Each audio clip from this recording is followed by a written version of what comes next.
نحمدہ ونصلی ونسلم علی رسولہ الکریم اما بعد فاعوذ باللہ من الشیطان الرجیم بسم اللہ الرحمن الرحیم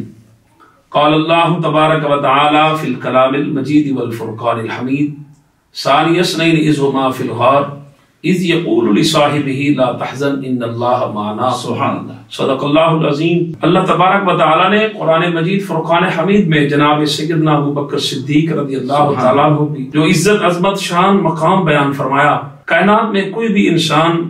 جناب سیدنا صدیق اکبر کی اس طرح سے فضیلت اور مقام بیان نہیں فرما سکتا۔ اب آپ خود اندازہ لگائیں، جیسے کہ میں نے جو آیت کریمہ آپ کے سامنے پڑھی ہے، یہ آیت کریمہ 14 صدیوں سے اہل سنت کی کتب ہوں، امہات الکتب یا اہل تشیع کی امہات الکتب ہوں، ان میں یہ بات متفقہ طور پر مبنی ہے کہ یہ آیت کریمہ خاص طور پر جناب سیدنا ابوبکر صدیق کے لیے ہی نازل ہے۔ اس میں کوئی دوسری رائے نہیں ہے، اس میں دوسری کوئی رائے نہیں ہے۔ اب دیکھیں، اب یہاں پر مسئلہ کیا ہوتا ہے مفتی صاحب، پاکستان میں خصوصی طور پر میں عرض کرنا چاہوں گا کہ پاکستان میں جتنے بھی ذاکرین حضرات ہیں، چونکہ وہ کچھ پڑھے ہوتے نہیں ہیں، انہوں نے کتابیں دیکھی نہیں ہوتی، مدارس میں وہ گئے نہیں ہوتے، ان کو اپنی کتب کے بارے میں پتہ نہیں ہوتا، اور اس وجہ سے وہ جناب سیدنا ابوبکر صدیق کی افضلیت کے بارے میں عوام الناس میں وسوسہ ڈالتے ہیں، خدشات پیدا کرتے ہیں اور قرآن کا انکار کرتے ہیں۔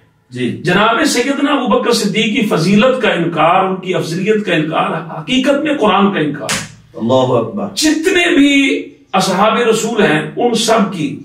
اللہ تبارک و تعالی نے ایک ہی ساتھ ان سب کی شان کو، مقام کو بیان کیا، اور واحد جناب حضرت ابوبکر صدیق ہیں جن کو اللہ تبارک و تعالی نے خاص کر ہجرت کی رات، جب 3 راتیں جناب سیدنا صدیق اکبر نے رسول اللہ صلی اللہ علیہ وسلم کے ساتھ گزاری۔ اب جیسے کہ قرآن کے خوبصورت کلمات جو ہیں، فرمایا ثانی اثنین، دو میں دوسرا، اب دو میں دوسرا غار میں، یہاں پر مراد صدیق اکبر پاک ہے۔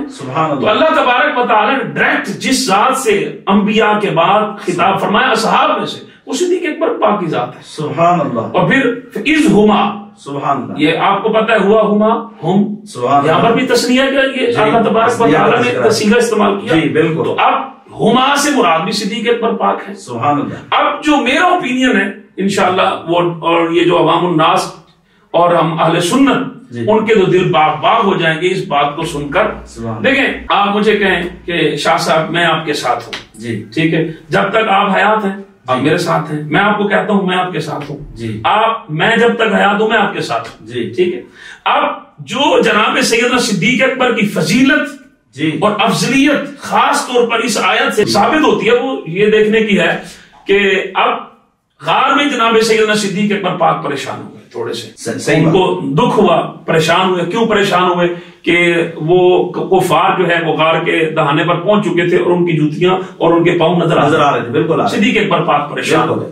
اب جب پریشان ہوئے تو سرکار دو عالم صلی اللہ علیہ وسلم اللہ نے فرمایا اپنے محبوب اپنے یار سے پوچھیں کہ کس بات سے یہ پریشان ہے، اس کو غم کیا ہے۔ اب جب اللہ تبارک و تعالی نے فرمایا کہ اس کو کہو غم نہ کر، تو صدیق اکبر کہنے لگے یا رسول اللہ غم کی بات تو ہے، میں وہ کیوں، ایک آپ ہیں ایک میں، تسنیہ کا صیغہ چل رہا ہے، ثانی اثنین اذ ہما، دو کی بات ہو رہی، ٹھیک، ایک آپ ہیں ایک میں ہوں، ایک میں ہوں ایک آپ ہیں، تیسرا تو ہے کوئی نہیں۔ آپ کو کچھ ہو گیا، قیامت تک کوئی دوست پر اعتماد نہیں کرے گا، اعتبار نہیں کرے گا، یقین نہیں کرے گا۔ یا رسول اللہ آپ کو کچھ ہو گیا تو میرا کیا بنے گا، میرا تو آپ کے سوا کوئی نہیں ہے۔ تو آقا کریم صلی اللہ علیہ وسلم کو جب صدیق اکبر نے کہا کہ ایک آپ ہیں ایک میں ہوں ایک آپ ہیں، تیسرا کوئی نہیں ہے، تو اب اللہ تبارک و تعالی نے کیا کہا، ان اللہ معنا، کہ تم دو نہیں ہو، یہاں پر صیغہ جمع کا استعمال ہوا، ہم بھی، بے شک اللہ ہمارے ساتھ ہے، سبحان اللہ، سبحان اللہ۔ اللہ جس کے ساتھ ہو اسے صدیق اکبر کہا جاتا ہے، سبحان اللہ۔